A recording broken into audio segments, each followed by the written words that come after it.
சொந்தமாக YouTube channel நடத்த வேண்டுமா? நீங்களும் பிரபல ஆங்கர் ஆக வேண்டுமா?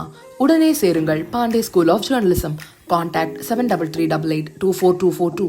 தேசிய பாதுகாப்பு மற்றும் பொருளாதார நலன்களை காக்க கடல்சார் பாதுகாப்பையும் பயங்கரவாதத்தை எதிர்ப்பதையும் முக்கியமானதாக இந்தியா கருதுகிறது என்று ஐநா பாதுகாப்பு கவுன்சிலில் இந்தியா தரப்பில் தெரிவிக்கப்பட்டது.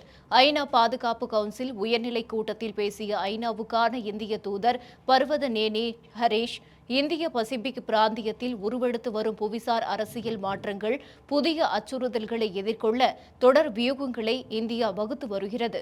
இத்தகைய சூழலில் தேசிய பாதுகாப்பு மற்றும் பொருளாதார நலன்களை காக்க கடல்சார் பாதுகாப்பும் பயங்கரவாதத்தை எதிர்ப்பதும் முக்கியத்துவம். அதற்காக நாட்டின் பாதுகாப்பு திறன்களை வலுப்படுத்துவதிலும் பிராந்திய உறவு, சர்வதேச ஒத்துழைப்பு உள்ளிட்டவற்றிலும் சமநிலையிலான அணுகுமுறையை இந்தியா கையாண்டு வருகிறது என்று தெரிவித்தார்.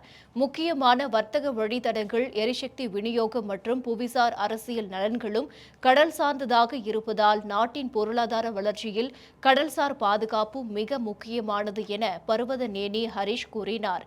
மேற்கு அரபிக் கடல் பகுதியில் கடந்த ஆண்டில் தொடர்ச்சியாக எழுந்த கடல் கொள்ளையர் தாக்குதலை சுட்டிக்காட்டிய இந்திய தூதர், இந்த அச்சுறுத்தல்களை இந்திய கடற்படை திறம்பட எதிர்கொண்டு 312க்கும் அதிகமான வணிக கப்பல்களுக்கு பாதுகாப்பு அளித்ததையும் 520க்கும் மேற்பட்ட மாலுமிகளின் உயிரை காத்தையும் குறிப்பிட்டார்.